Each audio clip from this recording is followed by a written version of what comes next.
1절입니다. 하나님이여 나를 구원하소서. 물들이 내 영혼에까지 흘러 들어왔나이다.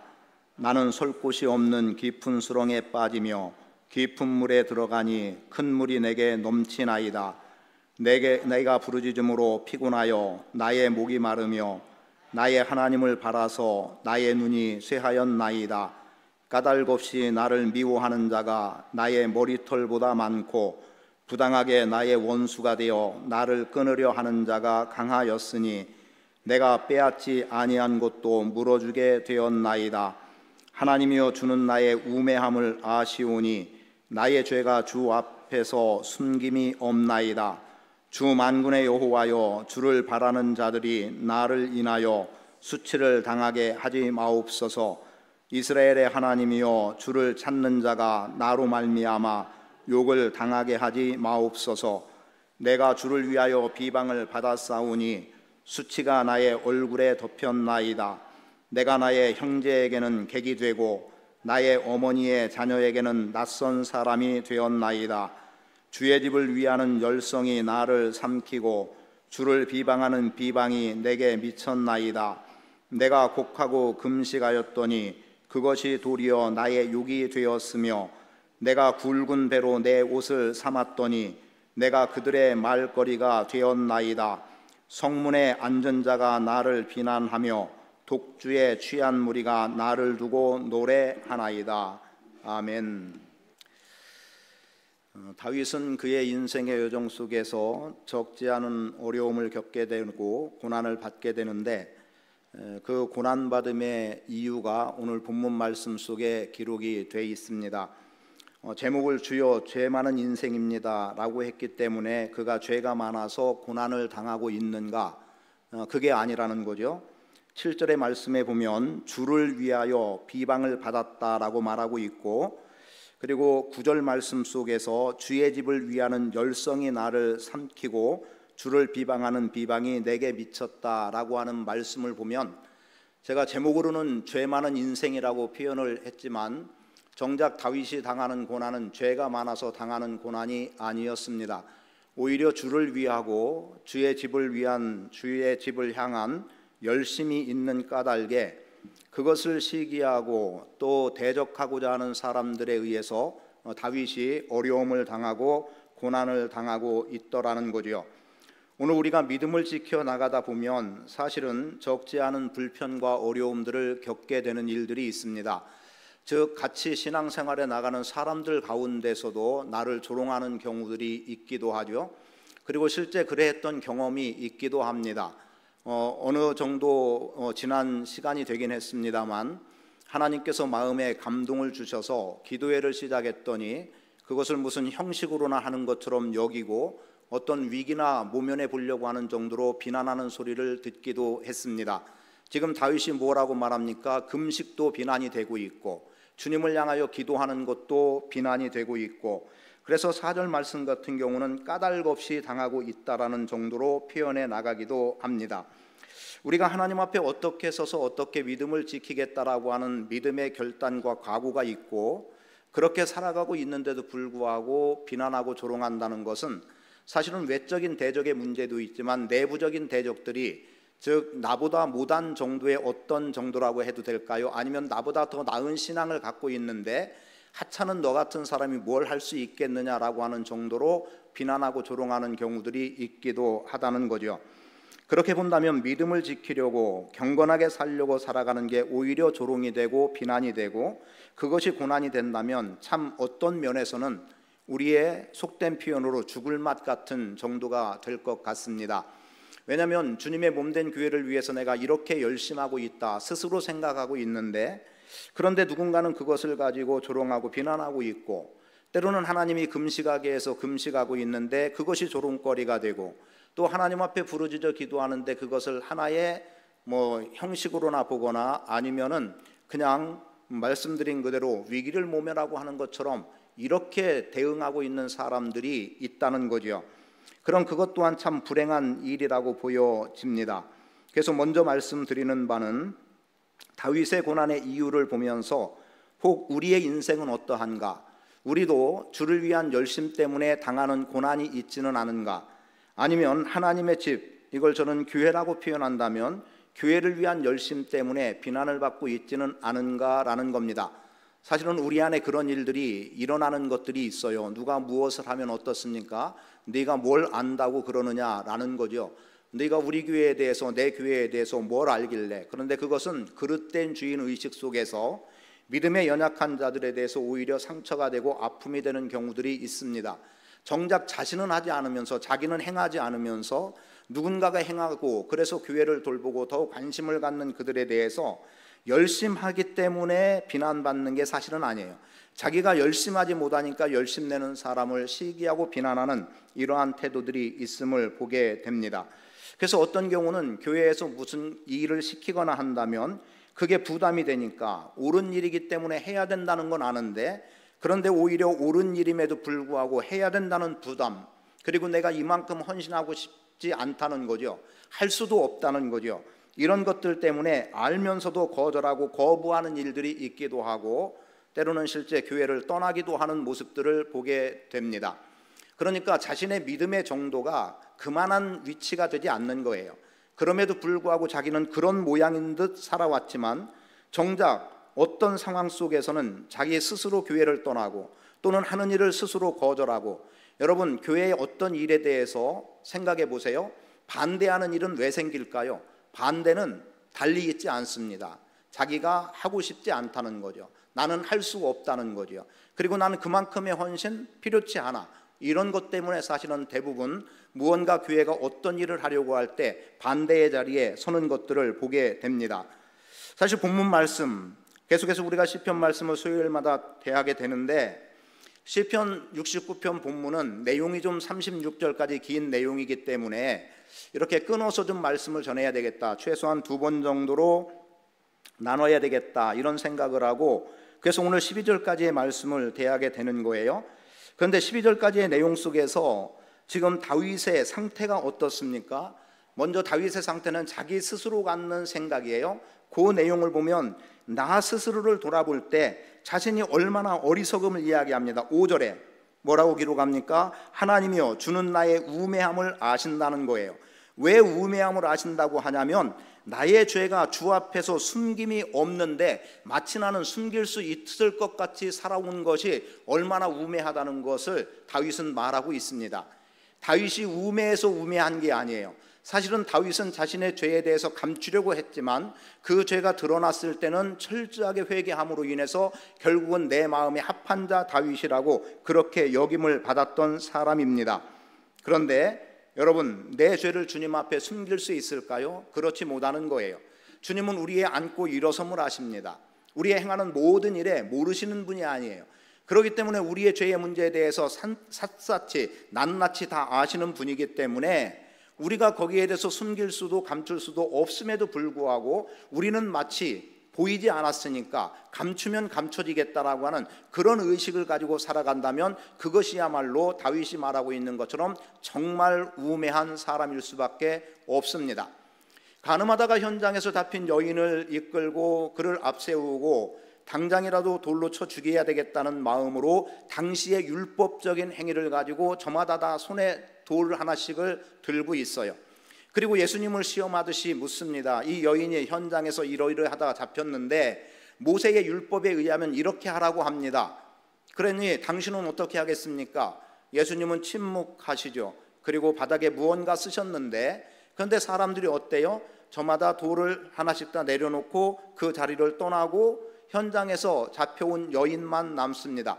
그때 예수님이 그 여인에게 뭐라고 말합니까? 나도 너를 정죄하지 않으니 다시는 죄를 범하지 말라고 말씀하고 있음을 보게 되죠. 자, 우리는 저마다 어떤 사람의 죄의 문제에 대해서는 어떻게든 내가 넘어뜨리려고 하고 그것을 공격하려고 하고, 그리고 너는 이런 죄를 졌으니까 마땅히 너는 죽어야 돼, 이렇게 덤벼들지만 주님께서 바닥에 무엇라고 쓰셨는지는 몰라요. 그런 내용은 없으니까 모르지만, 그래서 추측하기는 바닥에 쓰여 있는 그 내용 자체가 너희 중에 죄 없는 자가 먼저 돌로 치라, 이런 의미의 내용이 담겼을 거라고 생각을 해보기도 합니다. 그런데 보세요. 죽이자고 앞장섰던 제사장들, 그들은 자신들의 죄가 없는 제사장이었나요? 아니에요. 소위 정교 지도자들이라고 하는 사람들은 오히려 더 부끄러운 죄를 가지고 있었기 때문에 그들의 양심에 찔린 거예요. 아니면 성령이 그들 마음을 움직여 놓은 겁니다. 다 저마다 하나씩 돌을 내려놓고 떠날 수밖에 없으면 자신도 동일한 죄인이라는 거예요. 사람의 판단에 의해서 강도가 다르고 정도가 다를 뿐이지 사실은 하나님 앞에서 볼 때는 크고 작음의 죄의 문제가 아닌 거예요. 동일한 죄인일 뿐입니다. 그래서 그들은 다 떠나버리고 만 거죠. 그런 의미로 볼 때 지금 다윗이 말하고 있는 나의 어리석음이라고 하는 것은 나는 주님 앞에 결코 죄를 감출 수 없습니다. 다윗은 자신이 죄 없다 말하지 않았습니다. 그에게는 분명한 죄가 있었고 그럼에도 불구하고 그는 숨기지 않았는데도 불구하고 혹 자신이 지금 당하는 고난이 내가 죄를 숨겼기 때문은 아닐까도 생각했던 것 같죠. 그러니까 스스로 판단하는 거예요. 하나님 앞에 탄원의 소리를 올리는 겁니다. 내가 지금 이 지경이 됐습니다. 그러니 하나님께서 나를 도와주셔야 됩니다 라고 하는 속에 뭐라고 말해요? 먼저 혹 내가 하나님 앞에 어리석게도 감춘 죄가 있는가를 먼저 돌아보았다는 거죠. 저는 오늘 우리의 삶 속에서 내가 누구를 정죄하고 판단하기 이전에 내 스스로에 대해서 한번 내가 정죄당할 어떤 일은 없는지, 내가 하나님 앞에 부끄러운 정도는 없는지, 누군가가 나를 손가락질하는 것은 없는지 돌아볼 수 있는 계기들이 필요함을 말씀을 드립니다. 아마도 다윗이 아니 내가 뭘 그렇게 잘못했지? 라고 한다면 다윗에게는 기회가 주어지지 않았을 겁니다. 아니 그게 이럴 정도야? 라고 해도 역시 여기에 대해서 다윗은 피할 길이 없었을 겁니다. 아니 이렇게 해서 무슨 유익이 된다는 거지? 역시 그 누구도 인정하지 않을 것 같습니다. 다만 다윗은 자신의 어리석음을 죄를 숨길 수 없다는 것에 두고 있었습니다. 그런데 혹 내가 숨겼다라고 한다면 그것은 나의 어리석음이라는 거죠. 자, 그 다음에 자기 스스로를 살펴본 이후에 다윗은 실질적으로 현실에서 당하는 내용들을 봐요. 제가 말씀을 준비하는 가운데 현실의 문제를 보면서 두렵다는 생각을 했습니다. 사실은 두려움 때문에 말씀을 전할 수나 있을까라고 하는 생각을 했던 것은 나를 구원해 달라고 1절 보세요. 뭐라고 말합니까? 하나님이여 나를 구원하소서. 물들이 내 영혼에까지 흘러 들어왔나이다. 제가요 여러분에게 계속해서 말씀드렸지만 저는 우리말 성경을 항상 대주해서 보고 있어요. 근데 우리말 성경은 이렇게 표현합니다. 오 하나님이여 나를 구원하소서. 물이 내 목까지 차올랐습니다예요. 자, 여러분 물이 목까지 차올랐다는 것은 곧 죽게 된다는 의미가 되기도 해요. 제가 교회에서 표현해 들었는지 모르지만 제가 어떤 영화를 하나 본 게 있어요. 불멸자라고 하는 표현이 나오더라고요. 그러니까 죽지 않는 사람들에 대한 이야기가 나와요. 그들이 마치 세상을 구하고자 하는 그러한 정도의 자리에 있는 사람들입니다.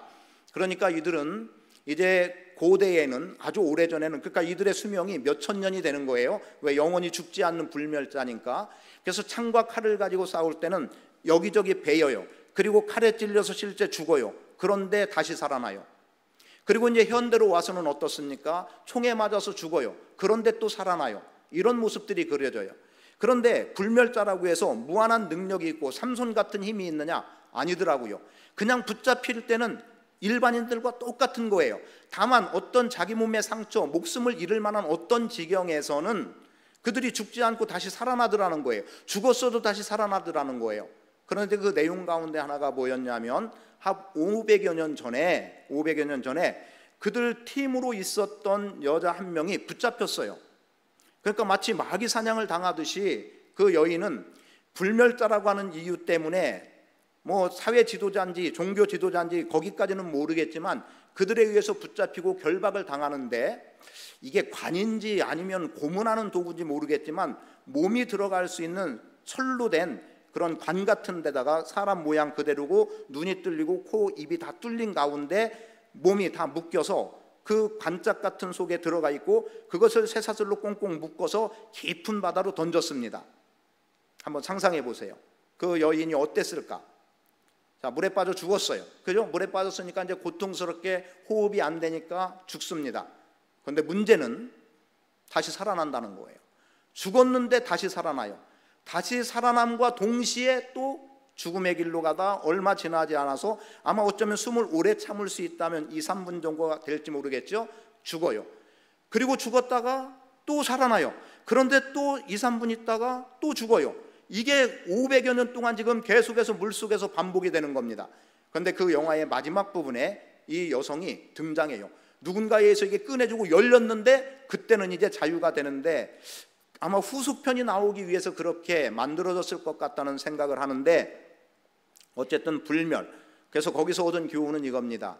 예수 그리스도를 믿는 믿음 안에, 요즘 우리가 마침 요한계시록 말씀을 보고 있는데, 말씀을 새벽에도 듣고 주일에도 접하고 있는데, 영원한 불못이 이런가? 짐승을 따르는 자들에게 주어지는 심판의 강도가 이런 것인가? 그래서 물론 여기서는 다시 살아나고 있지만 꺼지지 않는 유황불, 그 불못 속에서 아무리 살려달라고 외쳐도 살 수 없는 그 지경, 우리를 여기서 건져내달라고 해도 어쩔 수 없는 상황, 그리고 또 부자와 나사로의 이야기라고 한다면 물 한 방울이라도 찍어서 내 혀에 대달라고 하지만 그것마저도 허락되지 않는, 이미 천국과 지옥으로 표현한다면 갈라진 그것은 더 이상 어찌 교류가 될 수 없는 그 상황 속에서 지금 살았다 하지만 끊임없는 고통이에요.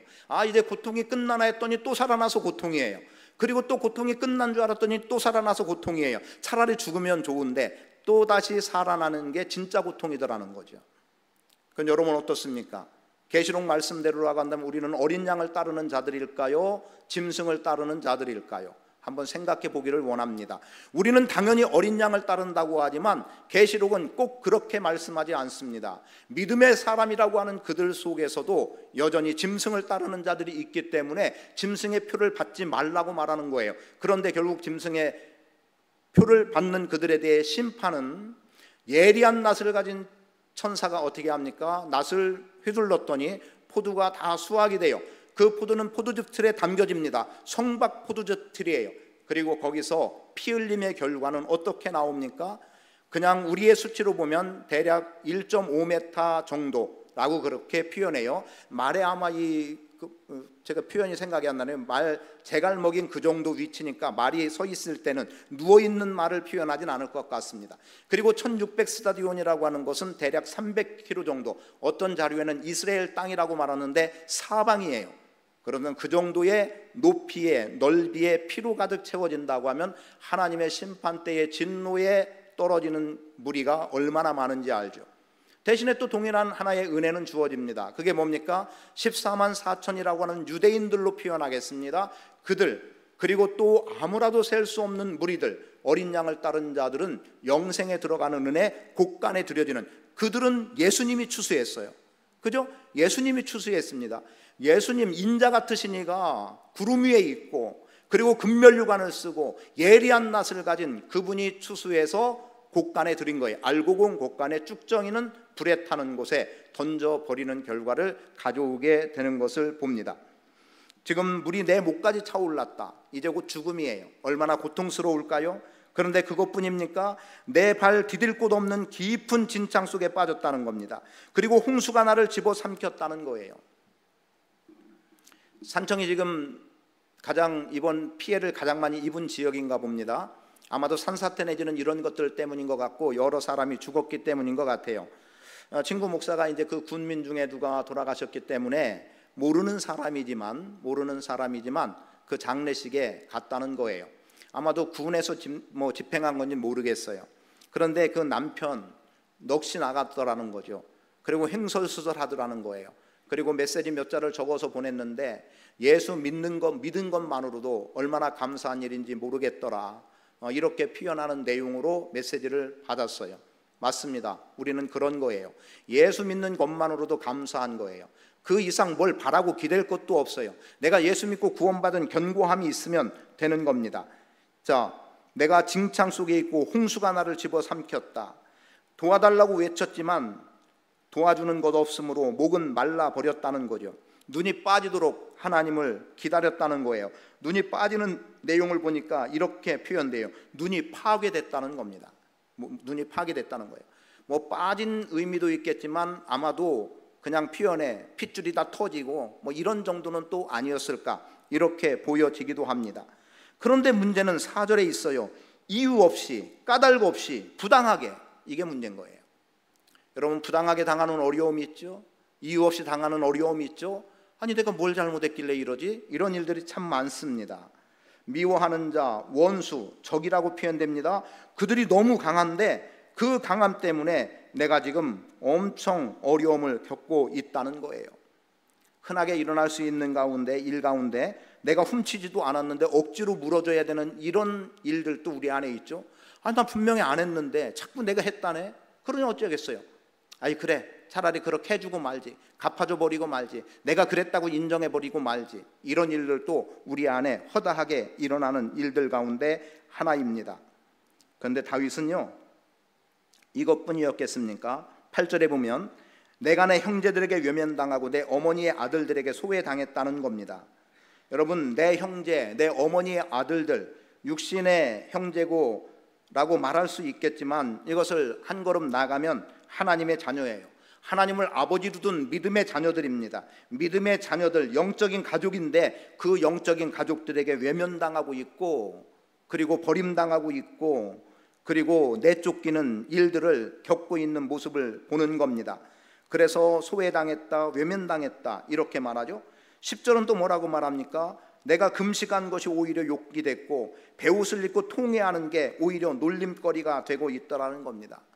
이미 이 부분은 앞에서 언급했습니다만, 하나님 앞에서 금식했다고 조롱받고 외면당하고 놀림받습니까? 기도했다고요? 그것은 진심에서 나오는 기도고 금식이지, 금식을 형식으로 하는 사람이 있습니까? 아니에요.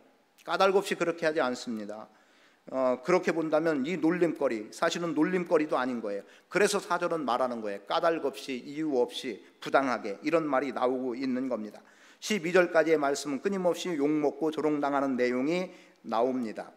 사실은 13절 이하는 집에 가서 읽어보세요. 정말 두렵고 떨립니다. 생명책에서 지워지는 결과를 보는 거예요.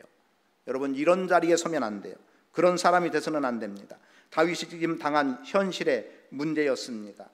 예수님도 마찬가지죠. 너 뛰어내려라. 네가 구원자라면서 남은 구원하고 너는 구원 못하냐, 이것 아닙니까? 여러분, 그런 조롱 예수님은 받았어요.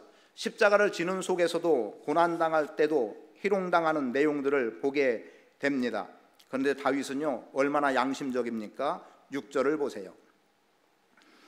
오 만군의 주 여호와여, 주를 기다리는 사람들이 나 때문에 망신을 당하지 않게 하소서. 오 이스라엘의 하나님이여, 주를 찾는 사람들이 나 때문에 수치를 당하지 않게 하소서. 자, 69편 6절 같이 한번 읽습니다. 시작. 주 만군의 여호와여, 주를 바라는 자들이 나를 인하여 수치를 당하게 하지 마옵소서. 이스라엘의 하나님이여, 주를 찾는 자가 나로 말미암아 욕을 당하게 하지 마옵소서. 요 6절의 말씀에 보면 지금 다윗을 대적하고 다윗을 힘들게 하고 고통으로 몰아가는 그 세력은 믿지 않는 세력이기도 하지만 6절의 말씀에 근거하면 믿음 있는 사람들이에요. 왜요? 주님을, 하나님을 찾는 사람들이라고 말하잖아요. 주를 바라는 사람들이라고 말을 하잖아요. 다윗과 다름없는 사람들이라고 다윗은 말하는 거예요. 그런데 혹 나 때문에 저들이 저주를 받는다면, 나 때문에 저들이 수치를 당한다면, 주님, 그럴 수 없습니다. 그럴 수 없습니다. 이게 우리의 신앙의 양심이에요. 이게 우리의 신앙의 양심이에요. 오늘 우리가 나 때문에 누가 나로 인해서 어찌됨을 고통할 수 있어야 됩니다. 그게 우리의 신앙 양심이 될 수 있어야 돼요. 막 대적들로 몰아와서 저놈 죽이지 않으면 안 된다, 이게 아닌 거예요. 그래서 7절은 뭐라고 말하냐면 참아내라는 거예요. 뭐라고 기록합니까? 내가 주를 위하여 비방을 받았사오니 수치가 나의 얼굴에 덮였나이다. 그런데요, 제가 참았다는 내용은 우리말에서 내가 주를 위해 곤욕을 참아내려니 내 얼굴이 수치로 덮였습니다. 참아내려고 했더니 수치로 덮여버렸다는 거예요. 여러분, 수치 당하죠? 잘못해서 수치 당하던가요? 아니에요. 참아내려고 하니까. 나 때문에 저들이 이렇게 되면 안 되니까. 그것 아닙니까? 그래서 다윗은 하나님 앞에 탄원하고 있음에도 불구하고 이방인들의 대적들은 저들이 칼날에 무너지게 해달라고 기도합니다. 그러나 하나님의 백성된 자들을 위해서는 저들이 멸망당하게 해달라고 기도하지 않아요. 왜요? 믿지 않는 자들의 대적은, 다윗의 대적은 하나님께도 대적이기 때문에 그랬던 거예요. 그러나 하나님의 백성 어떻습니까? 그들이 비방당하면 안 되는 거예요. 그들이 조롱당하면 안 되는 거예요. 다윗이라고 하는 왕의 위치가 아닌 거예요. 왕만이 아닌 거예요. 왕만 조롱당하지 않으면 되는 게 아니라 백성도 조롱당하면 안 되는 거예요. 백성도 수치를 당하면 안 되는 거예요. 가장 연약하다고 여겨지는, 비천하다고 여겨지는 그 어떤 누구도 믿음을 가지고 있는 사람이고 교회 안에 있는 사람이면 어떤 이유로도 소홀히 여김받고 비방당하고 조롱당하는 그런 대상이 나 때문에 되어서는 안 된다라는 겁니다. 그래서 오늘 우리의 믿음의 정도가 하나님 앞에 어떻게 서야 될지를 알아야 되고, 우리말 성경을 통해서 표현해내는 거지만 참아내라고 말씀하고 있는 거예요. 계시록의 말씀 속에도 14장에서도 말씀하지 않습니까? 뭘 말하고 있어요? 성도들에게 기대하는 것은 믿음이었습니다. 그리고 인내였습니다. 인내하라. 무엇에 인내합니까? 하나님의 말씀 앞에서 인내하고 그리스도의 증거 앞에서 인내하는 것, 참는 게 결국은 이기는 거예요. 제가 이 표현은 언제쯤 쓸까 싶었는데 그냥 떠오르니까 이야기를 해보죠.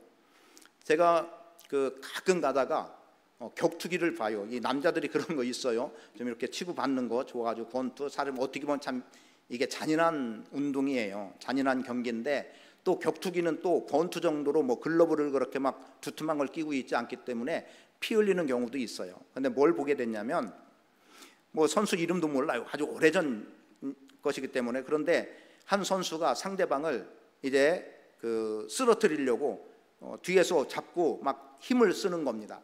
그런데 그 상대는 그걸 잘 버티는 거예요. 그러니까 넘어뜨리려고 막 힘을 쓰는 사람이 결국은 지치더라고요. 그리고 순식간에 역전당해서 쓰러뜨리려고 했던 사람이 쓰러져요. 그리고 그걸 패해버리고 말더라고요. 물론 쓰러뜨렸으면 내가 이겼을 거다 이렇게 말할 수 있지만, 상대가 참아내니까, 견뎌내니까, 쓰러뜨리려고 하는 것 이겨내니까, 그걸 잘 극복해 나가니까 결국은 쓰러뜨리려고 하는 자가 오히려 역전당하고, 쓰러지니까 이제 어때요? 그 위에 상대, 쓰러뜨리려고 했던, 참아냈던 사람이 오히려 그 상대의 몸 위에 올라가서 펀치를 날리니까 그냥 그것으로 끝나버리는 경기가 되더라고요. 참는 것 중요한 겁니다. 견디는 것 중요한 겁니다. 견뎌낼 수 있기를 바랍니다. 참아낼 수 있기를 바라요. 나 때문에 망신당하고 나 때문에 수치당하고, 근데 우리말은 수치와 욕으로 표현하고 또 망신과 수치로 이렇게 다 같이 표현하고 있어요. 그렇게 당하지 않기를 바라는 다윗의 심성도 우리는 생각해 볼 필요가 있습니다. 자기 자신의 죄 때문에 이런 것은 있지 않는가 돌아보았던 다윗의 문제, 그건 곧 우리의 문제여야 합니다.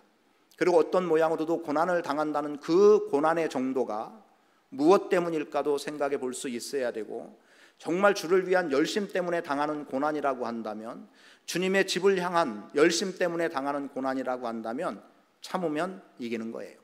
승리가 주어지는 거예요. 그래서 계시록에서도 인내하라는 겁니다. 그러면 심판의 때 아주 멀리 올 줄 알았어요. 멀리서 올 줄 알았어요. 이거 언제 다 견뎌낼까 싶었는데 주님이 한순간 진노의 대접을 일곱 천사들에게, 일곱 진노의 금대접을 쥐어주잖아요. 그들에게 주님께서 그들의 손에 진노를 넘겨준 동시에 진노는 시작이 되는 거예요. 하나님의 심판은 시작이 되는 겁니다. 우리는 하나님 앞에서 어떤 어려움을 당할 때 이 어려움이 어디로부터 왔는지도 돌아볼 수 있기를 바라고, 혹시 내가 어리석게도 내 죄를 감춘 게 있지는 않는가, 혹 그것 때문에 당하는 건 아닌가, 그래서 내가 죄 많은 인생이라는 것부터 고백하고 나가는 것 필요하다. 사실 죄 없는 사람 없잖아요. 그러니까 하나님 앞에서 그러한 죄의 문제를 해결하고, 그리고 또 나의 또 그런 것 때문에 누군가가 어려움을 당하고 또 조롱을 당하는, 수치를 당하는 일이 없도록 나 자신을 잘 지켜 나갈 수 있는 은혜가 있게 되기를 축복합니다. 그래서 13절은 이렇게 말합니다. 나는 주께서 은혜를 베풀어 주실 그때 주께 기도합니다. 내게 응답하셔서 주의 확실한 구원을 보여주십시오. 수렁에서 나를 구해주시고 빠지지 않게 해주십시오. 나를 미워하는 사람들에게서 깊은 물에서 나를 건져주십시오. 그리고 더 나가서 말하고 있는 내용은 내 적들에게서 나를 구하시고 곤욕과 망신과 수치를 주께서 아시니 적들이 주 앞에 있음을 이야기합니다. 그리고 조롱으로 인해 마음이 상했고 근심으로 어쩔 줄 몰라 했던 그 상황 속에서, 구해줄 자 아무도 없는 것 같은 그 속에서, 심지어 차려진 밥상이 오히려 덫이되고 누리는 평화로움이 함정이 되는 그 속에서 이렇게 말을 합니다. 자, 그들이 나더러 먹으라고 쓸개를 주었고 내가 목말라 한다고 식초를 마시게 했습니다. 22절, 그들 앞에 차려진 밥상이 덫이 되게 하시고, 무서운 말입니다. 그들이 누리는 평화로움이 함정이 되게 하소서. 그들 눈이 어두워져 보지 못하게 하시고 그들 등이 영원히 굽어지게 하소서. 주의 진노를 그들에게 쏟아 부으시고 주의 격렬한 분노로 그들을 덮치소서. 그들이 있는 것이 황폐하게 돼 그들의 장막에 아무도 살지 못하게 하소서. 주께 용서받지 못하게 하소서. 그들을 생명책에서 지워버려 의인들과 함께 기록되지 못하게 하소서. 얼마나 두렵고 떨립니까? 이제 다음 주에는 32절 말씀을 제목으로 해서 너희 마음이 살아나리라. 이 상황과 위기 속에서 마음의 살아남을 볼 수 있기를 바라고, 36절 말씀대로 그 종들의 씨가 그 땅을 기업으로 얻을 것이요 그분의 이름을 사랑하는 사람들이 거기 살게 되리라고 하는 주님과의 영광스러움을 경험하는 자리에 서는 복 있는 성도들 되시기를 축복합니다. 아버지 하나님 고맙습니다. 다윗이 당하는 어려움 결코 그의 죄의 문제가 아니었습니다. 무고하게 그리고 억울하게 또 뜻하지 않게 어찌하여 이렇게 말할 수밖에 없는 상황들 속에서 까닭없는 대적으로 인해 미워하는 자들 때문에 부당하게 당하는 어려움이었습니다. 그리고 그 어려움 중에 더한 것은 하나님을 위한 것의 열심 때문이었고 하나님의 집을 향한 열심 때문이었습니다. 오늘 주를 위한 일이라면, 주의 집을 향한, 교회를 향한 열심 때문이라면 어떤 비난의 소리를 듣고 어떤 고난일지라도 이겨나갈 수 있게 하시고 오히려 그 조롱과 비난과 고난을 기쁘게 감당해 나가는 믿음의 신실함을 가질 수 있도록 함께해 주옵소서. 또 하나님 앞에 죄는 결코 숨길 수 없음 또한 알게 하셔서 자복함으로 나가는 자들 되게 하시고, 물이 내 목까지 차오르고 발디딜 곳이 없는 진창에 빠지고 홍수가 나를 집어삼킬지라도, 믿음의 사람들이 나를 대적하고 영적 가족이 나를 소외시킬지라도, 주님 앞에서 기도하고 금식하고 통회하는 것 때문에 놀림거리가 될지라도 예수 그리스도의 고난을 생각하며 또 주님 앞에서 마음이 살 것과 기업을 받아 누릴 것을 바라고 견뎌나갈 수 있는 믿음의 신실함을 보이게 하옵소서. 예수 그리스도의 이름으로 축복하며 기도합니다. 아멘.